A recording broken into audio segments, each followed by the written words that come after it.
Hello Dota2 fans and welcome back to the Game 2 of the Tiny Flightless Dragons vs. Ozone series, and Game 1 was one to behold. If you haven't seen it, if you didn't watch it, I suggest going back and taking a look, because that was surely a game that really would make any other game look passive. It was a 70, 80 plus minute game with kills all over the board, so definitely one to take a look back. But of course, this isn't game 1 anymore, this is game 2, and now we're going to take a look at the drafting phase for now. So last game I was joined by Demigod as a co-caster. Well, this game he is actually playing in the series, so we're just going to have to go without a co-caster for now. I'm going solo, so hopefully it's not a 70 plus minute game again, because that really kills on the solo caster, but of course I don't mind at all. So if you love doing it, well then it isn't a problem. So with Ozone up 1 in this series, Tiny Flightless Dragons are looking to take this to a game 3 by winning this game. So we'll see how they do it. Weaver being banned out by Team Ozone. Darkseer and Batrider are the bans for the Tiny Flightless Dragons. So pretty standard stuff. Outerworld Devourer this time being taken out, and this was a player. This hero was a massive player in the last game. Made the plays all over the board and really showed his stuff in the late game as the BKB started running down 5-4 seconds. Then they lose their effectiveness against this hero, and once he was able to put out all the damage that he should be able to put out, it started getting absolutely crazy. And those wombo combos with the Darkseer and the Outerworld Devourer, not to spoil anything, but really made the difference between a winning and a losing fight. So Tiny Flightless Dragons, they're going with the Naga again. They say, okay, well, Naga was one of our huge players in the last game, and we really feel comfortable with her in our lineup, so we're going to continue playing her. And Naga Siren is an incredibly versatile support with a stun that goes through BKB, really makes her a very viable hero to pick up, especially in the first or second pick phase. So 10 seconds remaining. We're just waiting on Team Ozone's first 2 pickups right here, and 5 seconds. 5 seconds. We had Demigod again come on and say that Ozone has a very comfortable play style, and they really like to go for those big ultimates, those big damage, magic damage dealers. And one of the things that they really loved to pick up was the Warlock back a while ago. So making good note of how the fact that this team really loves to line up to stack up their cooldowns. So they pick up the Alchemist, an ultimate that has a very low cooldown but makes him very strong as the game progresses. And this hero farms up really effectively, has a Grievel's Greed, which boosts his farm exponentially as the game goes on. Visage is going to be the pickup on top of that, and this is a very good tri-lane of support, so we're probably going to be seeing a tri-lane coming out from Team Ozone, whereas Tiny Flightless Dragons could go either way, offensive or safe lane, or a defensive tri-lane. Visage typically goes in the offensive position, but I would imagine with the Alchemist pickup, you would go for the defensive, unless you go for the max stun, max acid spray Alchemist, in which case offensive is perfectly fine. It all depends on what their next heroes are going to be, though. If they get another follow-up stun, maybe in the form of Alina or something along those lines on Team Ozone, I imagine it will probably be offensive. In fact, even a Shadow Demon might be a very good pickup for this team. Shadow Demon or a Bane.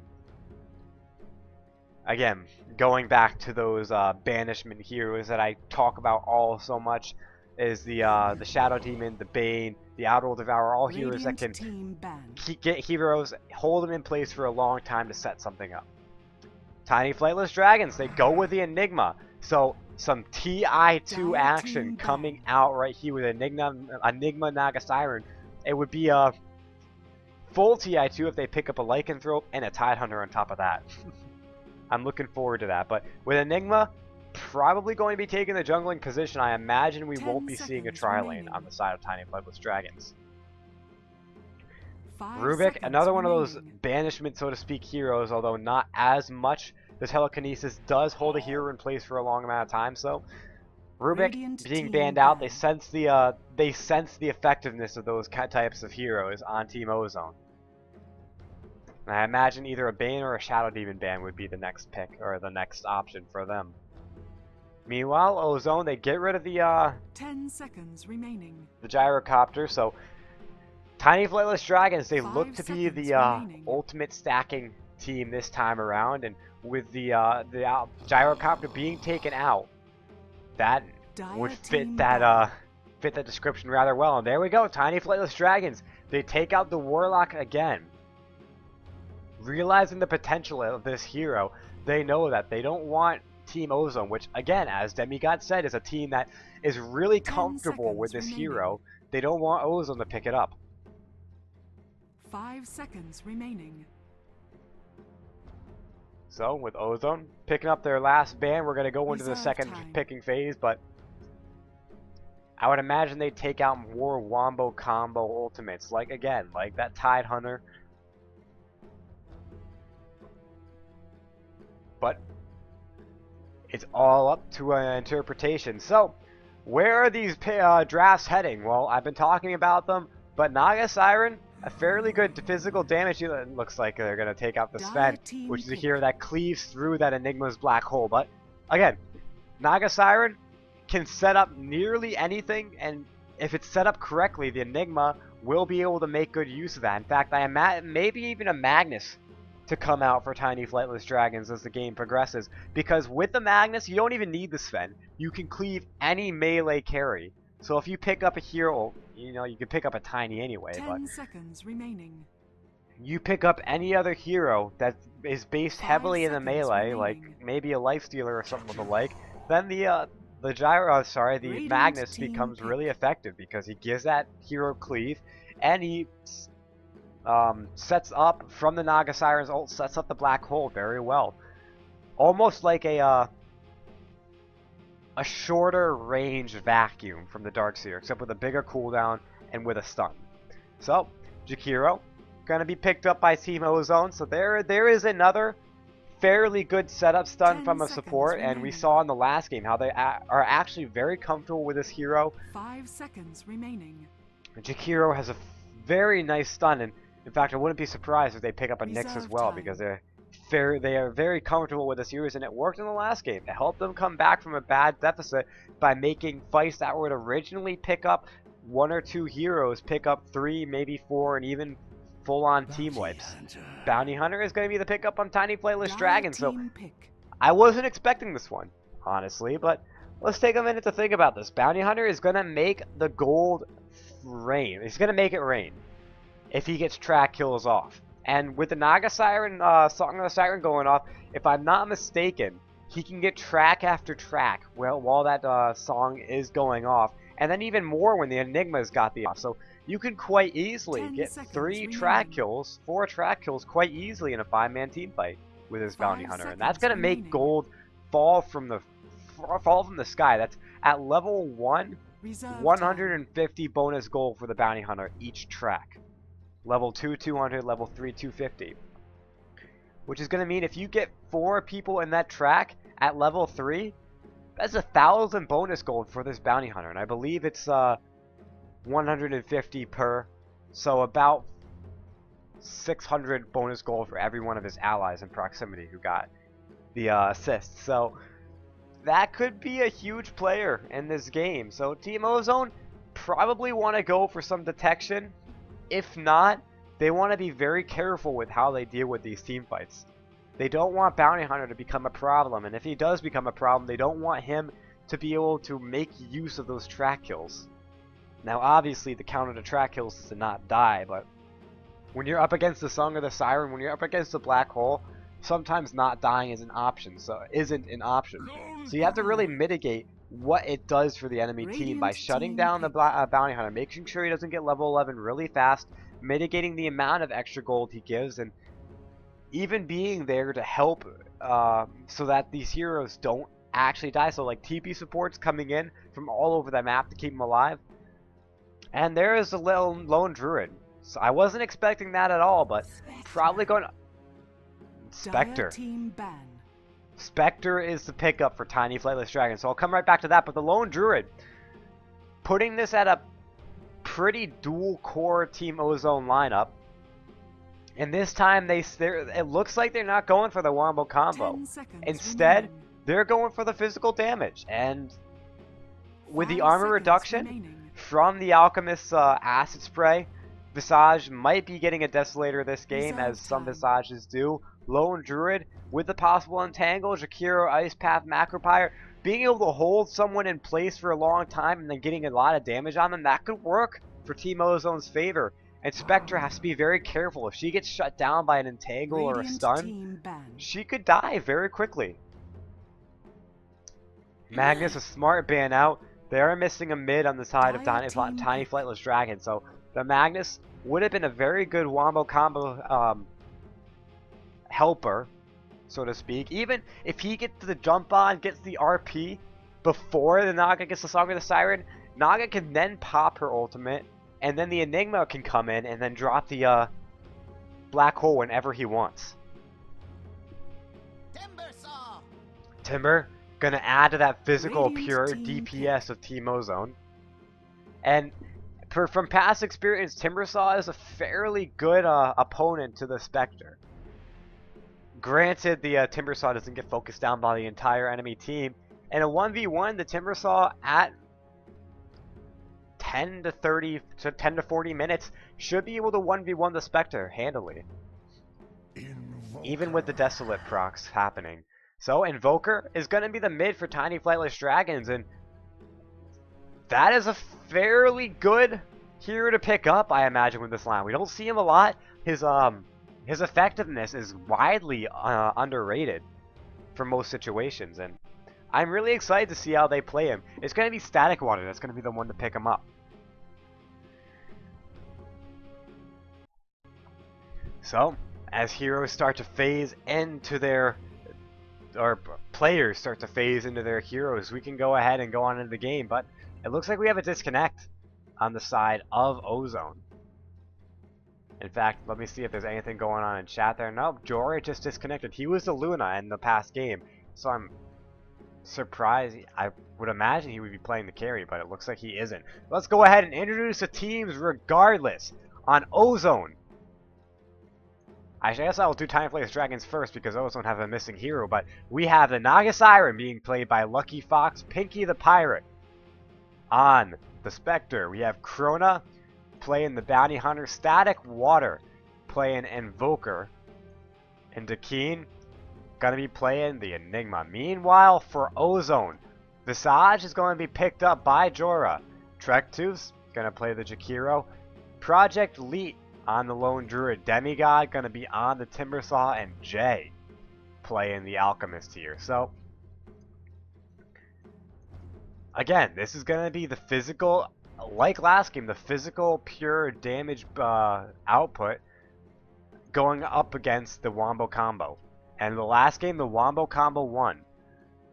But we're going to see how it goes in this one, because in the last game, we have to take into account they did have the Outer World Devour, which does a lot of damage in the Wombo Combo, and taking that out removes some of that possibility. Shallow idle chat going on between both teams, so we're just going to get a quick ETA on this. And let's look at that matchup statistics. The Ozone is up one in the series, as we said, second place in their group, while Tiny Flightless Dragons is first place. So it just shows the disparity between the groups. A second place team can overcome a first place team because they haven't well, it basically at this point all relies on who does the most research, who is able to figure out what the enemy is going to do, ban out what they're comfortable with, and also they didn't play each other fairly often, so both these teams are on pretty equal ground despite being on different standings in different groups. And in fact, Ozone proved that by taking the last game, albeit at 80 minutes, but they still took game one despite, yeah, again, despite all that. So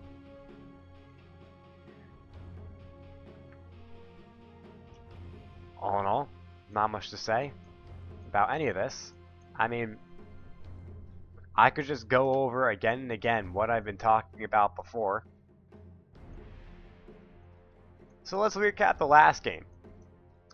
offensive tri-lane versus defensive tri-lane. Defensive tri-lane lost.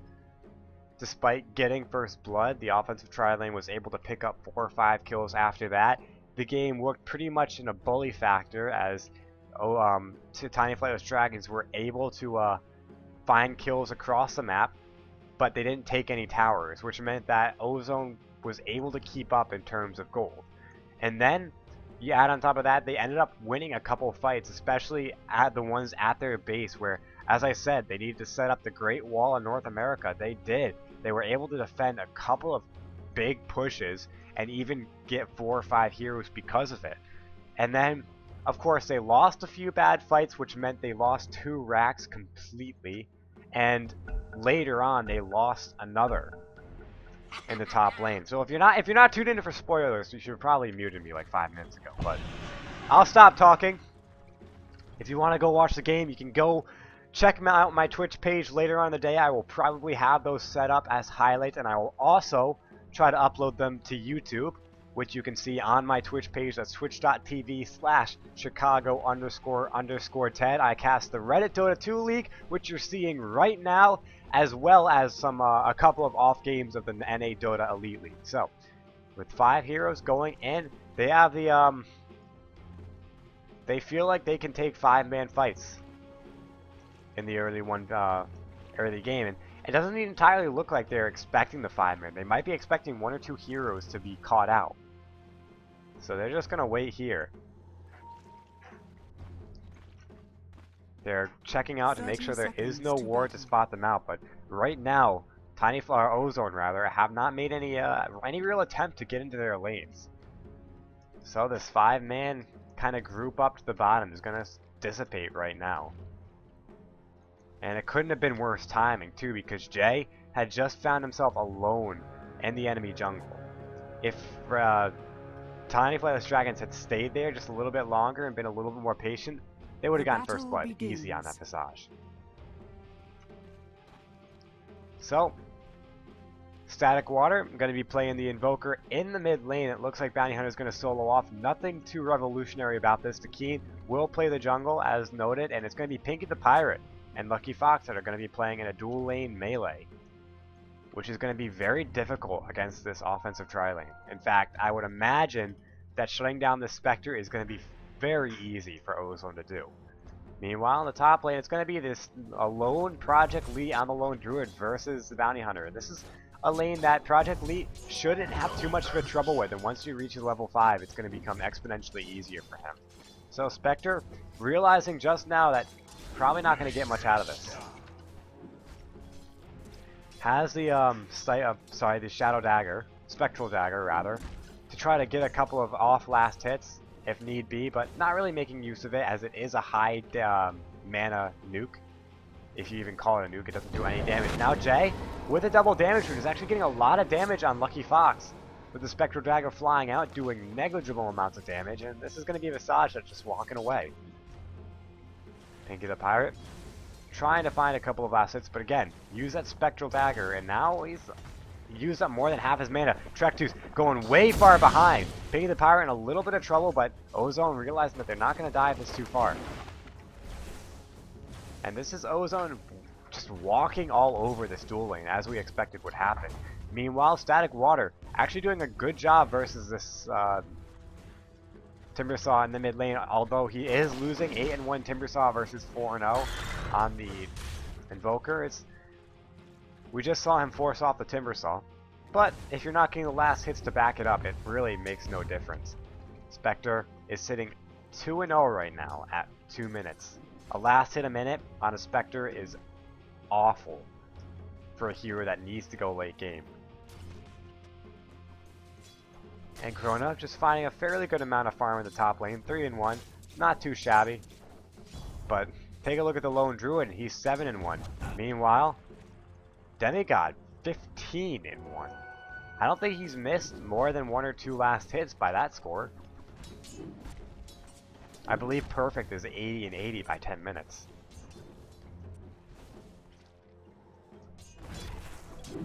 Yeah, and the Timbersaw is pretty much at 8 last hits a minute. Either way, Krona making use of his invisibility, going back behind the lone druid, trying to find some XP, trying to find some extra gold, and he's going to be doing just that. He's level 3, almost level 4, and he's getting fairly close to boots. All you need on the bounty hunter is level 6 and boots, and then you start ganking.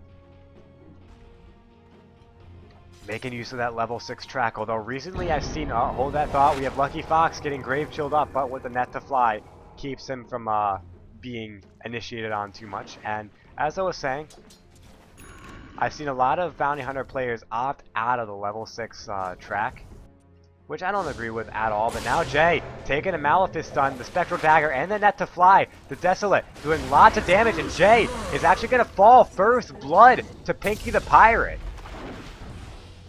If you talk about huge victories, this is a dual lane getting first blood against an offensive tri-lane. Now I have no doubts that they can make up for it later on in the game, but brilliant rotations in. Malefice stun was on point, although it doesn't take a lot to be on point, but still. And then Bounty Hunter is here. He's only level 4 though, which means that the track isn't out. If that had been a track kill, it would have been a little bit better, but they probably wouldn't have been first blood at that point. Either way, Krona is staying still in the lane, and he's gonna go. Spectre's gonna go top lane. He's foregoing the bottom lane in favor of going top against this lone druid, and I don't think this is any much of a trade up at all. But I mean, it couldn't be any worse than one last hit a minute. So he's gonna go and he's gonna make that risk and take the top lane, while Project Leap already has an entangle on his Spirit Bear. Demigod is bottled up in a regen rune. And this is one of the things about Timbersaw that makes him absolutely strong, is the fact that he can just take harass without too much of a problem. But Zakeen is going to rotate in. A good rotation as it dissuades any real aggression coming from Demigod. Nope. Meanwhile, Bounty Hunter, a solo Bounty Hunter who can find XP and gold against an offensive tri-lane. This is a pretty good win for them, and they found the first blood on that lane too. And Jay is taking a little bit of damage again, and he's going to fall to the Invoker this time. And now Lucky Fox is coming in. Tiny Flightless Dragons are taking this game by storm right now, 2-0. Meanwhile, Spectre finding a little bit more last hits. She's now at 8-1, which is a severe climb up from where she was. And Demigod finds Enigma in the jungle. So a little bit of a shallow victory, but still giving Demigod a little bit extra. And this is a hero that snowballs quite well. In fact, he's going to come up behind Static Water. This could be an issue. One Whirling Death up. The Chakra Magic is up. Static Water in a lot of trouble here. One more Whirling Death to fly. And instead puts out the Cold Snap, and that was the name of it. If he had bottled up during that chakra, he probably could have afforded one more Whirling Death, but doesn't get it. And now Trektooth going behind the lines. Krona is in a lot of trouble. Needs to put the invis on right now. They don't have detection on him, and Trektooth is going to stun himself behind the tier 1 tower. But the creeps are taking the fall. And oh man, Krona finding a solo kill against the Jakiro, and he gets the invis out again. He's Bounty Hunter finding great farm, finding great levels. He's level 6 now. That was beautiful for him. And now Tiny Flightless Dragons have turned this into an offensive tri-lane against the lone druid. They realize they got to shut this guy down. In fact, he's at 15 gold. What does he have? Just boots, it looks like. Meanwhile, Whirling Death in, out, Chakra Magic, the Malefice keeping Zakeen alive a little bit, and here comes Project Leap, but Demigod is going to have to back off. And just like that, they rotate up the mid lane to try to shut down this Spectre a little bit more, but can't really shut her down more than she already is. Krona in a little bit of trouble, Nisa invis right now, and does get it. And in fact, Trektooth, no, there is detection on him. Soul Assumption out. Krona needs the juke. Is he going to get it? He is! He's got the salve going right now, but it looks like Jonah is there, or Jorah rather, is there, and Krona takes a fall. Zakeen right now, playing it up in the jungle, as he usually does. Making good use of those Eidolons right there. Really efficiently pulling them back. when they need to be, and now Static Water in a little bit of trouble. The Cold Snap to fly. A lot of damage actually going against Demigod, so now he's going to have to back off. Static Water though, going to have to heal up in his own respect. One Chakra Magic, and that would bring him down to pretty much nothing. But Timbersaw has literally no mana. If he tries to chain in, there's the Chakra Magic, but there's no mana for a chain. Demigod could take a fall here. There it is, Cold Snap! And Static Water picks up the Timbersaw solo in the mid lane. And Tiny Flightless Dragons taking a commanding lead in this game. 4-2 right now at 8 minutes. Corona has made his way back into the bottom lane. Has boots, has track, and is actually going to deny his own tower. Radiant's bottom tower has been denied. Meanwhile, Pink of the Pirate finding her last hits in the top lane. It's fairly hard for a Spectre to last hit under tower. There we go! Corona finding a kill again against this offensive tri-lane. This is not what an offensive tri-lane should be. Corona should not be able to find a kill, but does. The Alchemist sitting way too low on health, way too far ahead, and takes a fall. Meanwhile, Bounty Hunter still staying in. He's level 8 right now. We talked about this Bounty Hunter not being able to get off the ground, mitigating the amount of damage he'd be able to do. Well, they're not doing that. In fact, they're pretty much giving this Bounty Hunter everything he needs to snowball out of control. Meanwhile, Project Leet picks up the phase boots on the bear. Demigod bottling a haste rune. And now Corona in a little bit of trouble, but again, this hero is very strong right now. Demigod though, he's coming in from behind the lines. Do they have a smoke? I'm sorry, a dust. Yep, they do. If they're able to find him, no, they're gonna find the Enigma. And this Enigma is most certainly dead. In fact, he loses a couple of islands as well. No, the Soul Assumption, nope, does fly. The Timber Chain missed, but the Soul Assumption hits on point every time, and they're able to pick up the kill on the Enigma. Corona, though, still alive. And Demigod, creep skipping a little bit. They want this tower. 5-3 right now at 10 minutes.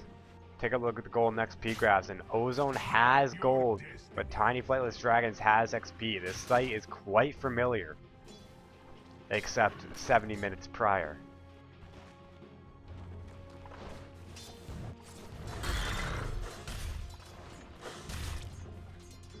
Then you got continuing to find last hits. In fact, the top 3 last hitters on the in the game are on the Dire side. So that one might be an explanation for why the gold graph is so skewed towards Ozone. That and the fact that there's already been a tower fallen. But it was a deny, so that's about 500 gold. Not too bad. Better than 1,000, but still. And now Static Water. He's getting the Cold Snap. Demigod in a lot of trouble. This Cold Snap doing a lot of damage to him, and he's going to have to back off for a little bit. Spectre finding a little bit of farm. Has come back slightly. She's now 22-1. Has effectively made herself 2 last hits per minute over the course of the entire game. And Static Water, there's going to be an attempt on Chakram, and now there's the Cold Snap. Just look at the amount of damage that does. It's chunking away about 1/8 to 1/7 of his health every single time. But Jay going behind the line. Static Water in a lot of trouble. Does not have Wex, so he can't end his walk.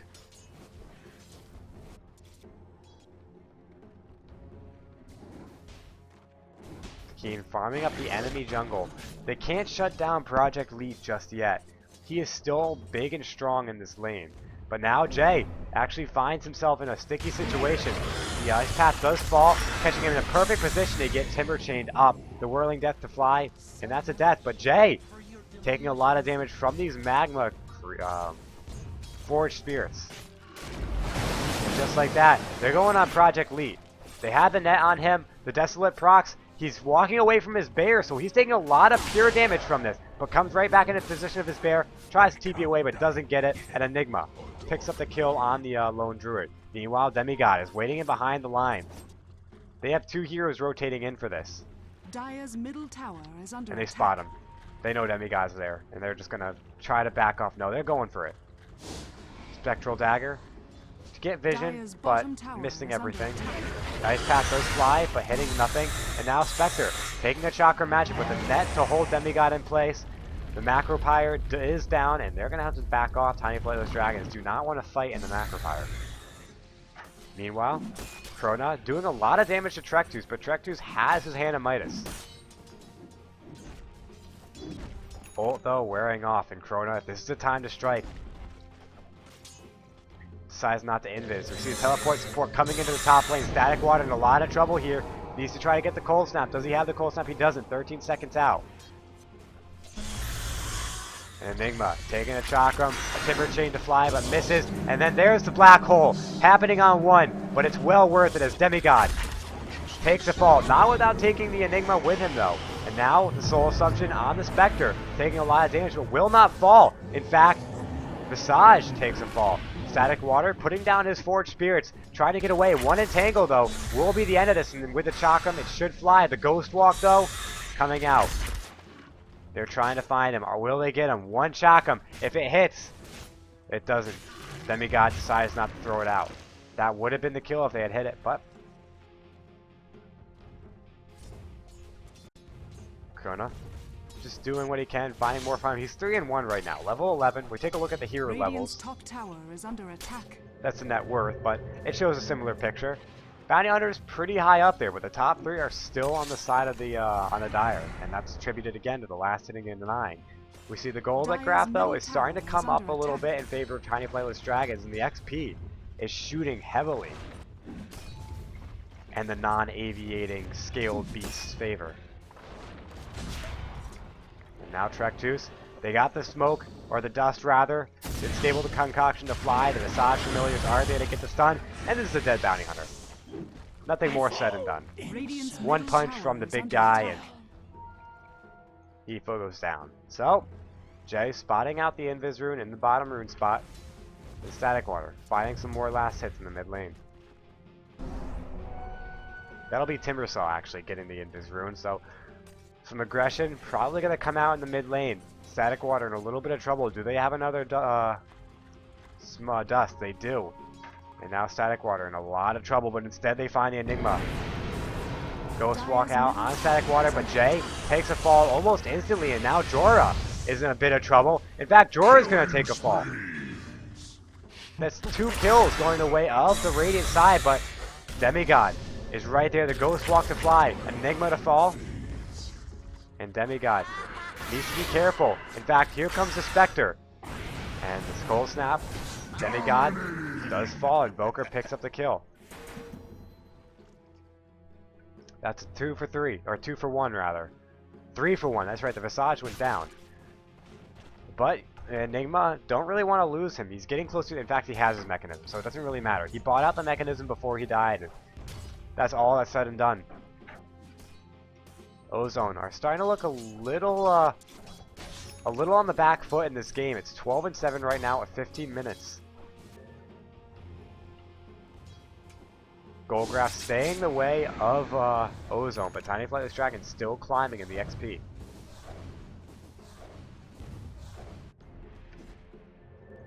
Now with Static Water coming up to the top lane, Lucky Fox is there with him. If they find out Lone Druid, they most certainly can get that kill, but there is a ward to spot him out. And they see that he's running away.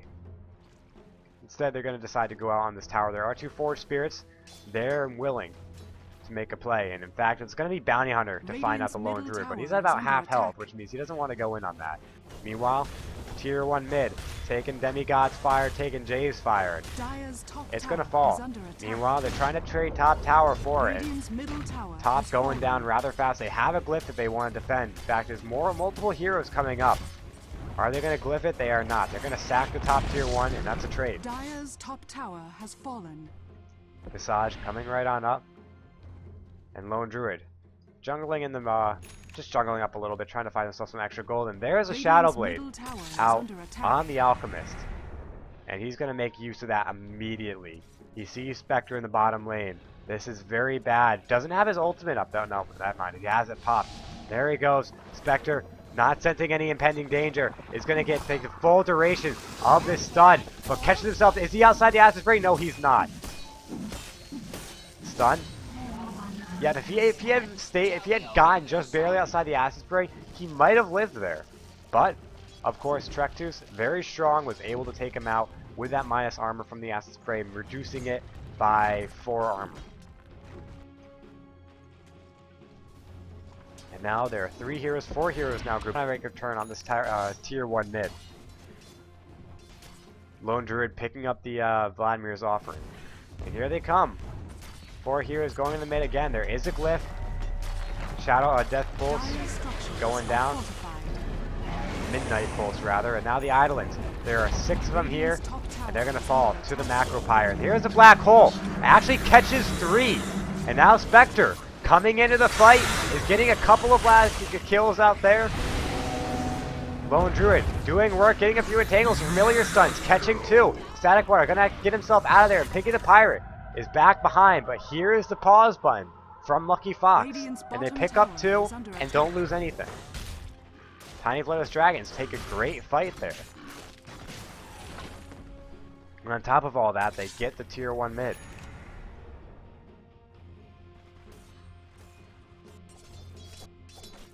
Bottom, pushing in just a little bit. Meanwhile, Static Water is finding himself a comfortable position in the mid lane to find a couple more last hits. Take a look at the net worth again, and this Alchemist is starting to get scarier and scarier. He's sitting on 10,000 net worth. He's going to go for a Maelstrom with the Glove of Haste and the Mithril Hammer. Meanwhile, Dakeen has 130 seconds on that black hole, but has been making great use of it thus far. Catching 3 to secure 2 kills, and then being able to back off after that under the guise of the Song of the Siren was just absolutely huge. And now, Lucky Fox, Brown Boots and Poor Man's Shield is sitting on 1100 gold. Be interesting to see what he picks up next. Meanwhile, Visage, with that Medallion of Courage, could mean they are going to Roshan fairly soon. They have the Acid Spray armor reduction almost fully leveled. And now the Hand of Midas is off cooldown. Alchemist opting not to use it though. Instead, he's going to use it on the big creep just to maximize the amount of XP he gets from it. Dire's jungle being heavily occupied by multiple Dire heroes, and there's a Maelstrom coming out onto Trectus. That's going to boost his attack speed by a fair margin and just give him a lot of prowess in this game. Double damage being spotted in the bottom rune spot, and that is a Dire ward spotting that. I don't believe Enigma actually saw it. And now Bounty Hunter scouting out behind. Doesn't look like he can find a kill. He might be trying to go on Trectus, but Trectus has his ultimate up in 2 seconds, so it'd be a difficult decision to do. And now Demigod has his Bloodstone. The net going down the bear to reduce any further aggression, but just like that, Trectus coming in, pops the ultimate. They have the dust and the entangle. Hanging on Krona. Krona's gonna fall. Ozone taking a 1-0. That's comedy gold. And that Shadow Blade paying for itself. You just see the amount of the sheer amounts of bonus gold that Trectus is getting from this Greevil's Greed. Essentially doubling, or a little shy of doubling, his gold output. Meanwhile, Demigod has farmed up that Bloodstone, and he's going to start being able to become a real problem in these fights. 4-3 right now.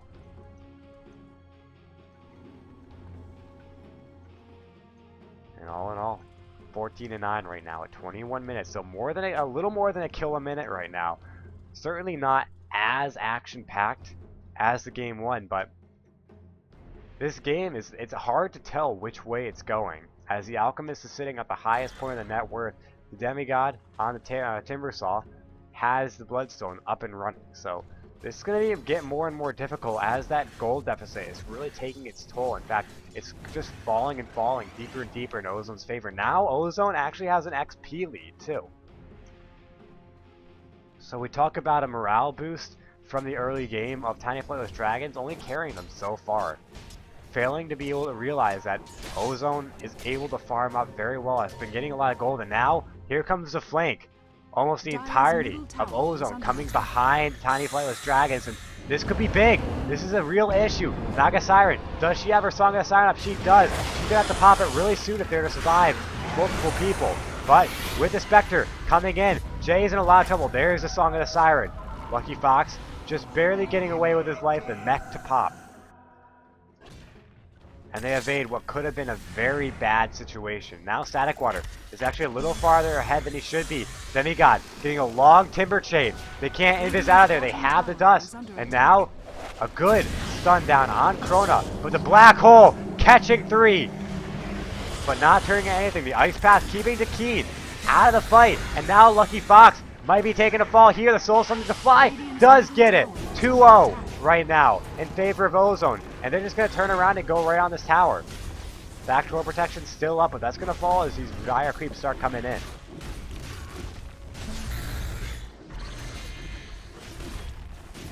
And so now, there's going to be a push on to the mid-racks. If they decide to go for it. No, they're turning around. This is Roshan. They have the Medallion of Courage. They have the Acid Spray.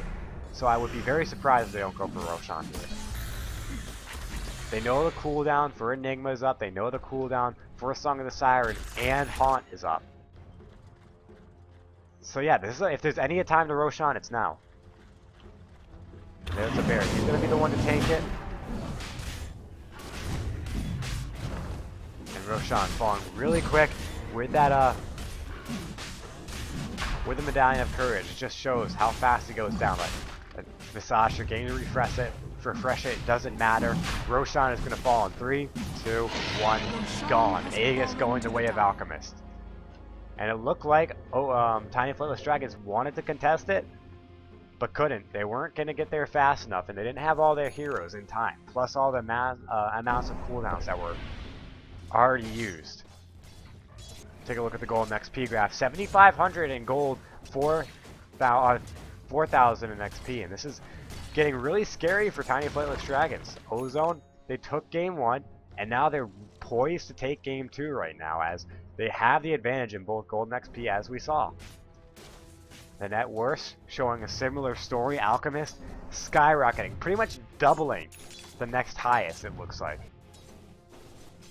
Or well, that is an overstatement, but doing a very good job at finding his gold. In fact, we take a look at where he is. He's just farming.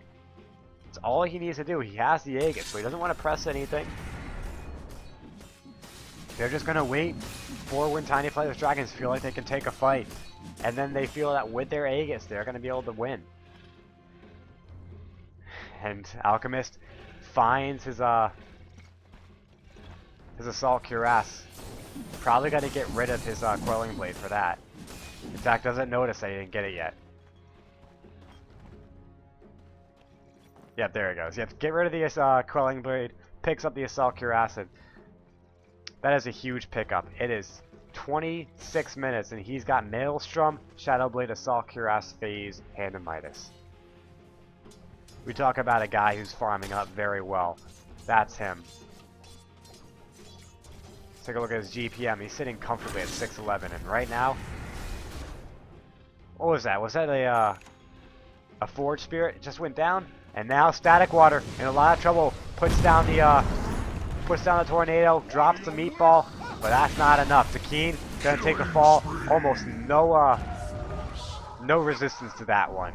The minus armor was too much, and the Enigma falls down without saying another word. Probably could have gotten a good black hole, but again, there is an Aegis on the Alchemist, which means if you catch the Alchemist, you still have a couple of heroes to stun, and even if you kill the Alchemist, he does have the Aegis to bring himself back alive. Now the little bit of Ice Wall to keep the aggression from getting too much on this tier 3 tower. Naga Siren setting in her illusions to get the Riptides off. And Trek 2 is doing what he does best. Farming. Meanwhile, Spectre in a lot of trouble right now. Puts in her Spectral Dagger into the woods, but it's not going to help. In fact, haunts out. Where does she haunt out? She haunts to the Alchemist. So, brilliant play getting herself out. But Krona in a lot of trouble. No, Lucky Fox in a lot of trouble. There's the Ice Path. Catching 2. Lone Druid killing Static Water quite fast, but there is no entangle. But ends up finding a Naga Siren regardless. The Ghost Walk to fly. They don't have another dust, it looks like. Doesn't matter. They pretty much know where he is. Dire's top tower is under attack. Yep, they know he's there. Up. He walks away though, so some good jukes coming out from the Invoker. But they pick up the Naga Siren, and still no cooldowns being used for this Tiny Flightless Dragons. They know Static Ward is there. They know he's there. Up, they got him with the Chakram. There isn't. Oh, there's a gem on Demigod. Here comes Alchemist. Yep, there's the Unstable Concoction. This is a dead tier 2. They're just going to turn around and fight. I'm pretty sure they have the minus armor to deal with it, but that's we have to wait until Trektu's ult comes back online. Wait, does Timbersaw have a Blink Dagger? Timbersaw has a Blink! What's going on with this? And looks like the tier 2, despite backdoor protection, is going down. Radiant's bottom tower has And I fallen. suppose the Blink Dagger is a fairly good pickup. I mean, use Timber Chain to get up close, but Blink Dagger to get even closer. It's kind of like Blink and Slam and Anti-Mage. Except, I imagine, slightly more effective. So, Ozone feeling really strong right now. I take a look at Golden XP graph. They've just gotten themselves a 10k plus Golden XP advantage in this game. So, despite having a fairly difficult early game, they come back, Ozone, and I guess they can attribute that to the fact that they still did shut down the Spectre, despite her getting first blood. She had a very low CS at 4 minutes. I believe she had a 1 CS per minute at a certain point. So, right now, I mean, it's only about 3 CS a minute, which is pretty difficult for her. And so, Dire, Ozone, have their eyes set on the final tier 2 tower. And there is a glyph, so you wait for it to get down to very low health, then you glyph it, it goes right back up the pole. Yeah, they're just going they're going to town. Look at that. But it's going to start regenerating. No! Trektus has a Mjolnir now, and it looks like they were just trying to bait out. Krona taking a lot of damage, stole something to fly, and now it looks like, Trektus stuns himself! And the Aegis, though, is still up and online, so he doesn't have to worry too much. They use the mech anyway, and the tower is going to fall down. Now he's ulting, he's going to regen health really fast. Top tower has fallen. All heroes in peak condition right now. All outer towers down. They're going in. Stun being charged up. They find it. They hit it. Static Water getting stunned out. There is a black hole on Enigma, but no blink, so he needs to walk up to get that cooldown down. And now Spectre finds herself a Radiance at 30 minutes. Not the earliest Radiance by all means, but certainly helps.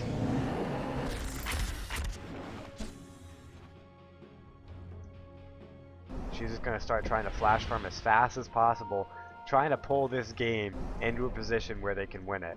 Take a look at the net worth again, and it's gone back to the top 3 being on the Dire team. In fact, I think I can safely say now, yep, I can, the Alchemist has doubled the highest net worth on the Radiant side. Haste! Dire's bottom tower is under attack. Still, it's 14 and 14 at 31 minutes. The kill's starting to dampen out a little bit. Both teams playing a little bit more passive. Ozone just going for the towers, not really going for the picks, not going for the team fights, but here they go. Just as I say that, we see the ice path completely missing. Off the mark, the net to fly on the Jakiro. And it looks like, stun. Now cancels the Timber Chain from the Timbersaw. He can't Timber out with stun going. But he does get the blink, he gives in to initiate, and then gets himself out of there. The Radiance Burn doing a little bit of work in these fights. And Familiar almost dying there. And now it looks like Trektus sends the Unstable Concoction, the Pink of the Pirate, but Dakeen throwing out the dust just to make sure there isn't an invisible Alchemist waiting off to the sidelines, and rightfully so. But there's a cooldown on the dust that is already down, and now Trektus with the Mjolnir going on in. Look at that jump from the lightning. He's going for these Eidolons. Look at all that gold that he's getting from it. They're trying to run, they're trying to hide, but Alchemist is breaking on through to the other side right there. And now he's got a pretty good gold surplus right there, and 20k net worth. He's got his BKB actually right now, and now he's going to use his Hand of Midas again and find an entire creep wave. And that's all plus 30 gold creep wave. In fact, he's going to find another one coming up rather shortly.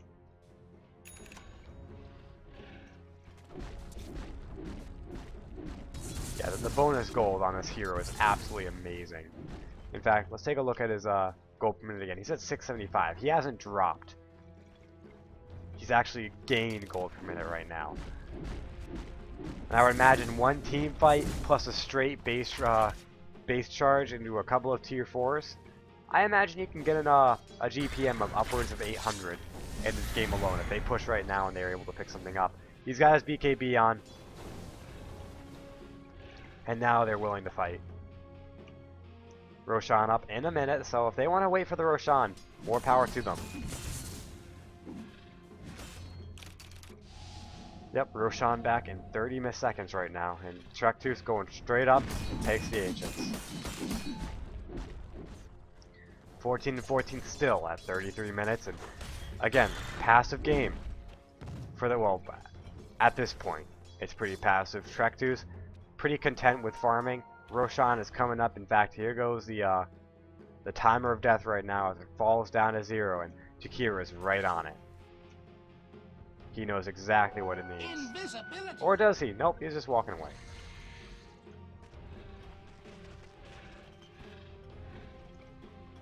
I think Alchemist realizes what's up. Come on, man, go to the Roche Pit. Yep, pings out the Roche Pit. I'd imagine selling maybe the Shadow Blade or the Hand of Midas right now and picking up the Aegis. But he's just going right in. He doesn't put down the Acid Spray, which surprises me. They could take out this Roshan a lot faster, but they feel like they don't need it. And now, cheeky play from the Invoker as he sets down a Sunstrike, but there's little they can do about this. And in fact, Timbersaw doesn't even go for the Aegis. Lone Druid's going to pick that up. Timbersaw still has a cooldown to use on his Hand of Midas. Familiars in the enemy jungle. They had the Aegis now. What are they going to do with it? The Alchemist ends up picking up the Basher. Or picking up a Basher minus 1,000 gold. And that might be the point where they decide to take a fight.